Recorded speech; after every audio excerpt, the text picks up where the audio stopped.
Rand Paul, as a Republican, says Trump shouldn't accept. What happens when a former president considers a massive $400 million gift from a nation with a notorious human rights record?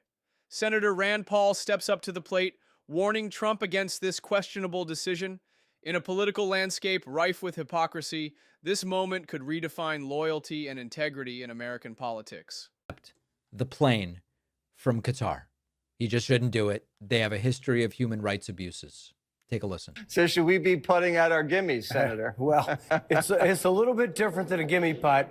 And the Constitution in Article 2 talks about the president can't take emoluments or gifts from foreign leaders. This is a clear violation of ethics.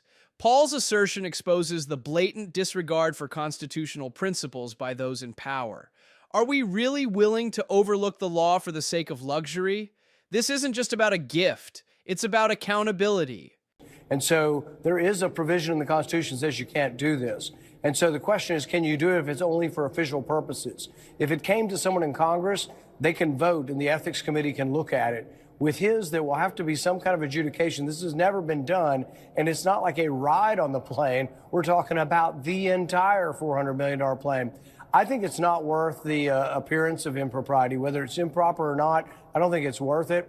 The other problem with Qatar is, see, I've spent time trying not to sell weapons to Qatar because they have human rights violations of their people. Many of their people are prevented from participating in the government, and some of the minority religious folks in Qatar are treated poorly. And so I really haven't been a big fan, and I wonder if our ability to judge their human rights record would be clouded by the fact of this large gift. So I wouldn't take it. That's just me. I don't think it's a good idea. If Qatar does give it to him, and he says, hey, Rand, you want to hop on a jet down to Palm Beach? You'll say no?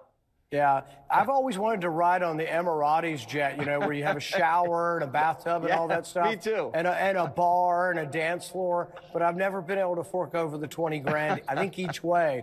So I probably won't be riding on it. But no, I think it's a mistake. Listen, he's correct. Rand Paul has said some really dumb stuff over the years. Like, remember when he said any single-payer healthcare system makes the doctors slaves? Painfully stupid. Painfully stupid. But sometimes his principles point him in the right direction, and Rand Paul is correct. Trump shouldn't accept a $400 million gift from the Qatari government. Rand Paul has a point. Accepting such a lavish gift could compromise Trump's ability to speak out against human rights abuses. This isn't merely a political disagreement. It's a matter of moral integrity. Can we trust a leader who accepts gifts from oppressors? The Qatari government does have a history of human rights abuses. It's hard to imagine that after taking a $400 million plane from them, Trump is going to be as well positioned to say the things he said about the Qatari civil rights abuses. This is a crucial question. Accepting a gift from a nation with a dark history of human rights violations creates a conflict of interest. It's about more than just optics. It's about the very foundation of our democracy. Are we ready to allow our leaders to be bought? Human rights abuses in 2017. Trump is no longer saying that. Rand Paul on this issue is completely correct. Is the tide starting to turn, with even Republicans increasingly willing to criticize Trump? Rand Paul's been sort of willing to criticize Trump in certain areas for a long time. So I don't know that Rand Paul saying this is a sign the tide is turning, but maybe we will see more of this. We can only hope. This situation illustrates a disturbing trend in politics, the normalization of accepting questionable gifts in exchange for silence. How can we expect integrity from our leaders when they are entangled in corruption? Let us know in the comments.